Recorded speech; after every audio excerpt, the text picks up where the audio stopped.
What's up, YouTube? So this one, as you read the title, it says, "Do you or do you know someone who has an addiction?" And the reason why I'm doing this video is because, well, growing up, I was as a child. Well, in my basically about 11, I think about 10 or 11 years old, 11, 12, somewhere around that age, between 11 and 13. I'm a child of a parent who became addicted. So my mom, I told you about her being shot, and I think a lot of the things happened to her emotionally that caused her to go through. Also, she was raised in foster care from her very young age up until she became old enough where they just let her walk up out of foster care. I think she went back to my grandmother when she was about 15 or 16. I think she said she ran away or she got her back, or but well, could have gotten them back, but she never went to get them, and so they eventually just went home. I don't know exactly the whole situation. Just my mom told me about what she remembers. So, um, basically, uh, she ended up having ovarian tumors. They were bleeding. She was sick. So her physician, after her surgery, she had to have a hysterectomy. You know, women go through their own emotional changes during that period. Well, she kept thinking, saying she was in pain. Her doctor, her physician, got her addicted to pain medications. So he was giving her, I think like Tylenol 3s and Demerol and stuff like that. So then, and this went on for almost a freaking year after her surgery. He was consistently prescribing her pain medications. And, and this was way back in the freaking 90s. So doctors didn't really have a stopping point like they do now. They can't just prescribe pain medication to Susie Q over and over. The government is like watching. Like, you didn't prescribe her 3 prescriptions already for pain meds. What are you doing? The government does that now. Back then, they could just prescribe. There used to be, like, they had pill mills. When we were at a certain age, I remember her taking us to doctor's offices, and she would find several of them. I'm from Flint, Michigan, and there was certain doctors that ran pill mills, and this pill mills is not new. It's been an old thing. So they would go in and say, "Oh, I got pain in my shoulder," and the doctor would write him a prescription. He got money for them going, so he didn't care. And this was consistent. She was consistently going to get pills for her own addiction and to also help others to sell or whatever to make money from. And I even remember her once taking my sister, and she tried to take me, but I wouldn't say a thing. Well, where you have your pain at? I said, I don't have any pain. The doctor said, are you feeling pain? I said, no, I'm not feeling anything. And she would get so mad at me, like, I would go, why can't you just cover? Because I'm not doing that. And I would just consistently go against the grain. She wouldn't even take me in no more. She just was like, you just sit in the car. And so I'd be sitting there for hours just waiting. We'd just be sitting there hours waiting for her to come out the doctor's office because she'd sitting there with freaking 50 other people who's there for the same purpose. And so as time went on and using not just pills, but she also took, cough syrup and different little things. Eventually, I had an uncle who came upon crack. And my mom at the time was addicted, but she was functioning. So, and she still was a very beautiful woman. So men still wanted her. And so the thing was that she met a man who actually, was just showering her with gifts and giving her money and things like that. And my uncle saw an opportunity to get her to give him the money. So my uncle, he's passed now, but he basically got my mom hooked on crack. And he used to try to say, I didn't do that. Yeah, you did. I was at the house when he did it. He came to our house that my mom's boyfriend had bought for her. And she was there, I was there, and my brother was there. And they went into the kitchen. Well, our kitchen had the 2 doors, one to close. You can close both sides so you want to be privately in the kitchen. And so she closed the door to the kitchen, both doors, and cause he came over and he sat her down at the table and he was telling her to try it, try this, try it. My mother didn't use crack. I know she didn't, because guess what? She got high and he left to go do something. I don't know what he did, but he left her there. He told her, keep practicing, keep practicing, keep trying it, because she smoked just cigarettes, and he was telling her how to inhale the smoke or whatever. And then um, she inhaled the smoke, and she got high, and she basically had passed out in the chair, and then he left, and so I walked in, and there she was, just sprawled out in the chair. I knew that from that point on, my mother was lost, and so, um, and I mean, she was definitely lost. She went into the streets. My mother used to prostitute and do whatever else, trick. What do you say, trick for drugs? And she was, for many years, my brother stopped speaking to her. My oldest brother, because she was sleeping with his friends who was out here selling drugs, and he couldn't take it. He was just so disgusted by her, and so just, his heart was broken. She broke his heart, and she lost a lot of respect from her children, and a lot of people couldn't believe it was her, because she was such a, my mother was like almost like a square, so to speak. And so they was like, wow, she was about like me. I take a little drink here and there, but I don't smoke. My mom smoked, and she couldn't hold her liquor, so she didn't really drink. So we were kind of opposite, where she smoked but didn't drink much, whereas I can drink, but I don't really smoke at all.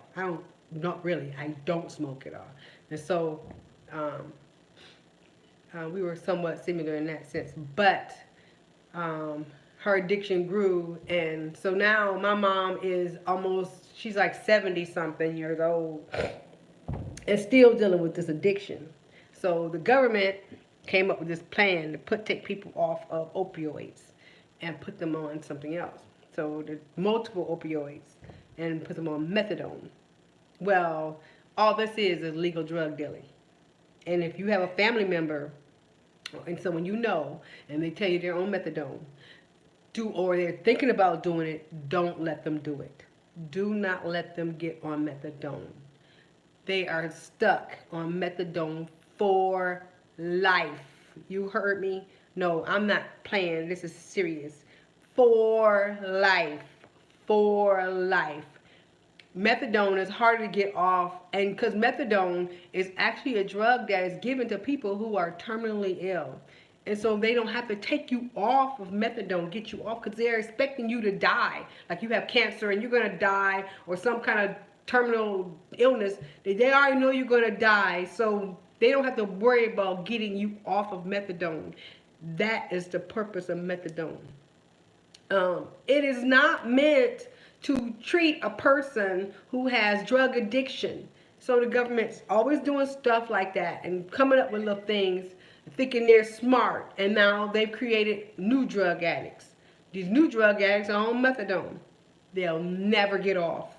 You have to actually be admitted to a hospital and watch closely. More close than when you were coming off of heroin. More close than if you were coming off of cocaine. Because methadone can cause your heart to stop beating once you're coming on withdrawals of it. Can cause, so the pain is much worse. You go through, your withdrawal symptoms are worsened, or worse, like much worse than what you would be coming off of any kind of heroin or cocaine or anything like that. And so many people who are on methadone don't come off of methadone because of because the withdrawal symptoms are so intense, they cannot deal with it. Plus, it's a health risk. So you can't even just come off methadone by yourself. Someone just can't take you off into a room and lock you in and say, oh, we coming off of this. You'll be dead, because it drops your your heart rate. And so, now she's like she's 70 something, and now she's still dealing with her addiction. So this is my mother's, I'm sorry, I'm sorry about that. This is all these years, and this addiction is going on. So, if you have, the one thing, I used to be so angry with her, and I used to beg her not to get, I begged her not to get on methadone, but she did it anyway, because they brainwashed her and told her that nonsense. And now she's trying to come off of methadone, almost 80 years old, 70 some years old, and freaking dealing with methadone, and She doesn't want to be tied down to it because you're basically a slave. You can't. The methadone is so heavily controlled, and you have to. They give her these little bottles with so many milligrams in it, and you have to bring the bottle back. If you don't bring the bottle back, you're in trouble. The government is watching every ounce that you have, every little millimeter that they issue to you is being controlled and watched by the government so closely. And it's just legal drug dealing. That's all it is. Illegal drug dealing. And you have to understand that drug addicts don't need another drug so they can get off a drug. They say, oh yes, you can't. No, what they need to do is, and my whole philosophy is this, because we all have addictions to something. Some people smoke. Yeah, tobacco could be your addiction. Um, I don't know what your addiction is. Tobacco could be your addiction. It could be your addiction. Could be like mine used to be chocolate. Oh, sorry, you my allergies. Mine used to be chocolate, and I still love chocolate to this very day. I love chocolate beyond. Oh my God, chocolate is my thing. But I realized at one point in my life that chocolate was controlling me. So it's like I couldn't get through my day if I hadn't had some chocolate or something. And I realized I didn't like that. I don't like to be tied down or trapped by something. And so I decided that I was going to give up chocolate, and I did. I mean, I can have it every now and then, and I'm good, or not have it at all. And that's something you have to decide. And I think addiction is more of a mental. To me, the addiction they say it's a physical, but it's also a mental situation. In addiction, and it's all a mental state of addiction. You have to control your urge. You have to be able to control your urge of wanting the whatever you're addicted to, even gambling. Because I know that some people have addiction to gambling. It's up to you and your mental state to be strong enough to say, you know what, no, I'm not going to play this bet. And to be able to fight the urge. Now, the best way, some people don't believe in God, but I'm totally believe in God, and I believe that God can take you through all those addictions, and you can get through them, but you have to learn to pray to Him and ask Him to help you and strengthen you. And then you have to make the move and take the steps to take yourself in the other direction. Even addiction to sex. Some people, I have addiction to sex. Oh, I gotta have it. I gotta have it. You don't have to have it. Now, you have to train yourself to have some self-discipline. And that's what it's about. Self-discipline. You have to discipline yourself enough to not want to indulge in things you know that are not good for you. And I think it's complete and total mental um, um, state that you have to be able to control yourself mentally. My firm belief. Controlling your own self and being responsible for your own self mentally. And that's where I figure like people could help um, basically rid themselves of addictions. Now, some may say, "Oh no, it's a disease, it's an illness." No, it's not. You weren't born addicted to a drug thing. Oh, you have a gene that causes you to be addicted. That's not true. That's not true. No one has a gene to. You know what it is? You get to a place in your life and you need an escape. It's like people drink alcohol and they decide alcohol is going to be their addiction, or actually alcohol becomes their addiction, and they drink and drink and drink and drink. You know what you're trying to do? You're trying to escape the reality of your mind. So alcohol helps you not to think about the things. But guess what? When you become sober again and when the high comes down, reality is back. All of it's back. So then you go back into drinking because you don't have to deal with reality. At some point in your life, you're going to have to deal with life. Life is a hard pill to swallow. And that's just the fact of it. You are not going to get through this life without having to go through some trials and tribulations. That's right, choices. That's right, Richard. It is a choice. And many people do, hello, how are you? Many people do make that. It is a choice. And many people use the excuses of, oh, I can't do this. Yes, you can. You have to be able to have mentally strengthen yourself and to say no. No, I'm not doing that. And then follow through. But that's up to you. And you also, like I said, have to pray for God to give you strength and so you to keep continue on that. You can't just say, "Well, I'm not gonna do it," and just whatever. Stay away from the people. Look, guess what you also need to do? Change your crowd. Who are you hanging around that's doing things that's causing you to do the things that you're doing? Not them causing you, but I'm saying that's gonna tempt you to do it. So if you know you have a addiction to freaking alcohol and all your friends are alcoholics, you need to change your friends. If you have an addiction to freaking smoking weed or whatever, and all your friends smoke, guess what you need to do? You need to change your friends. If you have an addiction to sex and you always at the club hanging around women who are half naked, and your boys always looking at porno and all they do is go out and find women, guess what you need to do? You need to change your friends. It's change your environment.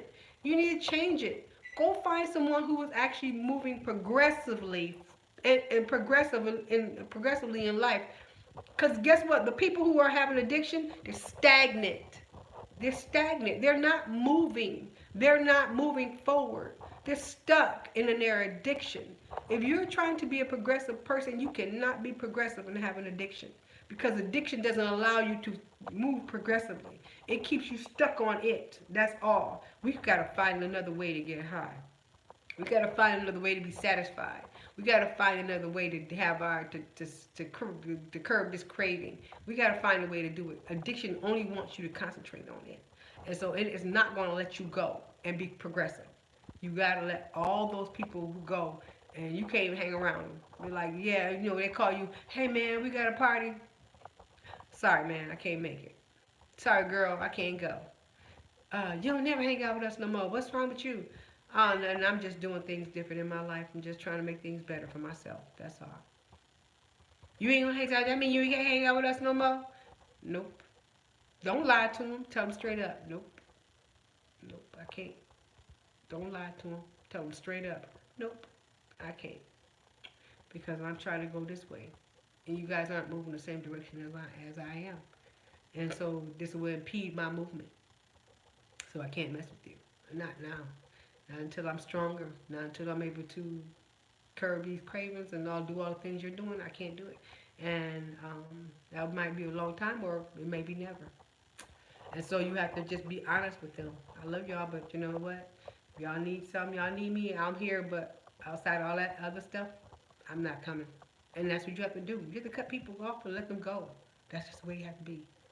You may not want to, and it may hurt a lot, but you have to realize that you have to worry about your own survival, and not worry about some other people's survival. Well, they're gonna be mad at me.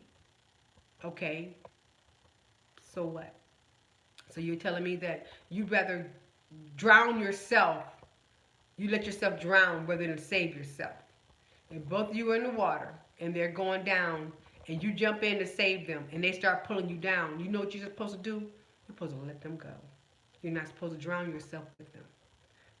Any person who teaches swimming will tell you that. If you're with a person, you're trying to save a person and they are pulling you down, you're supposed to let them go. Because they'll drown you too. Let them go. hmm That's what you're supposed to do. Now, you don't believe me, go look it up. So as far as like with addiction, like I was saying, uh, being a child of an addicted parent, it was very traumatic, and I think that also caused a lot of things that I went through.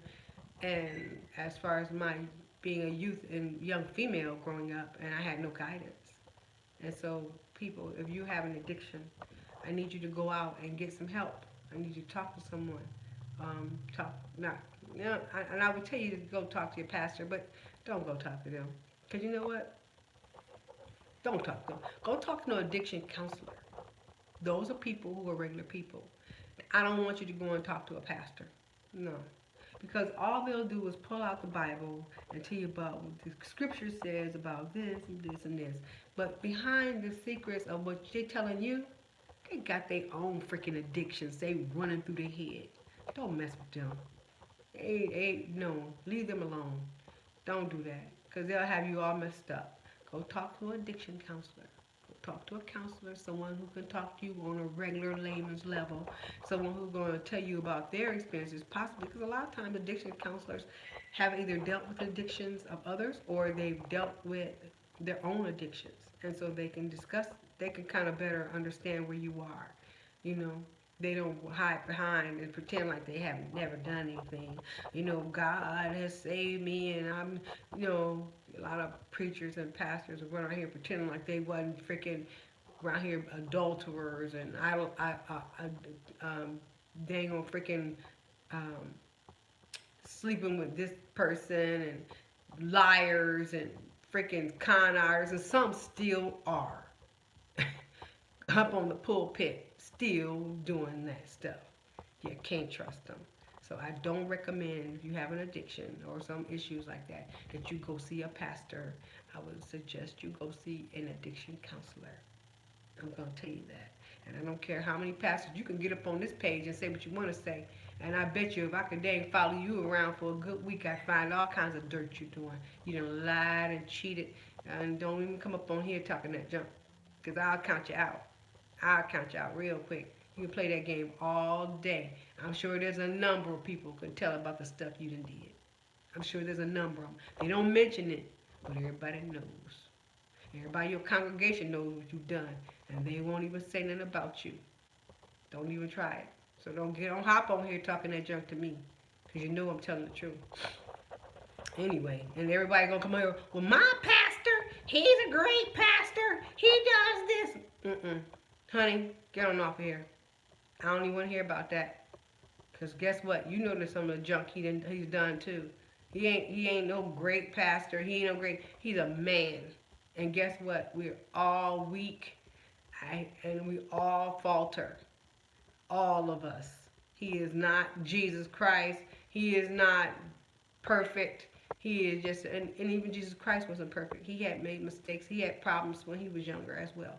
And until after he became baptized is when he actually found his way. And he wasn't leading a great, gracious life. People, go back and look at history. Go back and read your books. Go back and read about things. Do some research. Anyway, off of that, um, I think that I want you all to go and find someone that can help you get to where you need to be. Don't I don't want you to end up like what my mother's going through right now. She's trying to get off of the methadone after all these years, and here she is, 70-some years old, trying to get off methadone. This is not an ideal place. You don't want to do this. You don't want to do this to yourself. And if you could not be addicted, get yourself help yourself become unaddicted. Just mentally, like I said, it's a mindset. You have to strengthen your mind so that you can let this go. So let go of that addiction and let go of all those things that's holding you and binding you and keeping you from being progressive and moving forward. And so um, that's what my mama said about addiction. I'd be glad to hear what you guys think about it. And if you have any kind of persons in your life that has been addicted, or if you have your own addiction, tell me a story or tell me about what you've suffered or what you've gone through and how you got past it. I'm always interested in knowing things like that because um, it's life altering. It's definitely life altering. So that's my one on addiction. Thank you, people. Be blessed.